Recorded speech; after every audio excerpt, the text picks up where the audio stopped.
அருமையான தேவனுடைய பிள்ளைகளே, விசேஷமாக இந்த தொடரிலே கடனில்லாத ஒரு வாழ்விலே எப்படி நாம் கடனில் இருந்தால் கடனை அடைப்பது, அதே போல கடனிலே விழாமல் எப்படி நம்மை தற்காத்து கொள்வது, அதே போல பணத்தை நாம் எவ்வாறு நம் பணத்தை சம்பாதிப்பது, சம்பாதித்த பணத்தை நாம் எப்படி சேமிப்பது, சேமித்த பணத்தை எதிரிலே நாம் முதலீடு செய்வது மற்றும் எப்படி செலவழிப்பது என்பதை குறித்து தொடர்ந்து போதித்து கொண்டு வருகிறேன். கவனமாக நீங்கள் கேளுங்கள். இது ஒரு செழிப்பின் உபதேசம் அல்ல.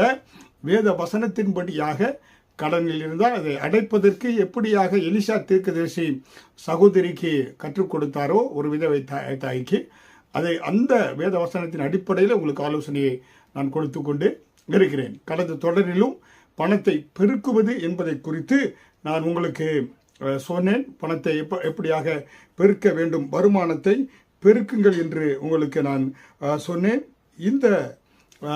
இன்றைக்கு இந்த தொடரில் எப்படியாக கூடுதல் வருமானத்திற்கு சில யோசனைகள்.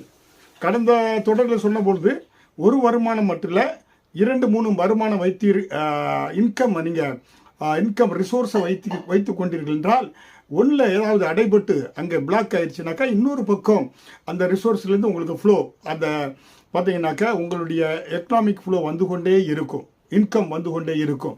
அதனால தான் தேவன் ஏதேன் தோட்டத்தில் 4 ஆறுகளை கர்த்தர் உருவாக்கினார். கர்த்தர் அதாவது பார்த்தீங்கன்னா பைசோன், கிஹோன், இதக்கேல், ஐப்ராத் என்று சொன்னேன். இந்த தொடரில் கூட வருமானத்தை எப்படியாக கூடுதல் வருமானத்திற்கு சில யோசனைகள். வருமானம் வருகிறது பார்த்தீங்கன்னாக்கா நீங்கள் வருமானத்துக்கான காரியங்களை செய்கிறீங்க, ஆனால் 1, 2, 3 வருமானங்களை உருவாக்குங்க என்று சொன்னேன்.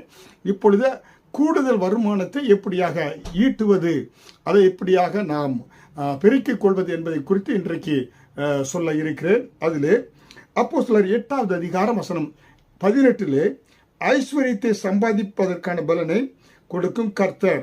பாருங்க, கர்த்தர் தான் ஐஸ்வர்யத்தை பொருளாதாரத்தை சம்பாதிப்பதற்கான பலனை கொடுக்கிறார்.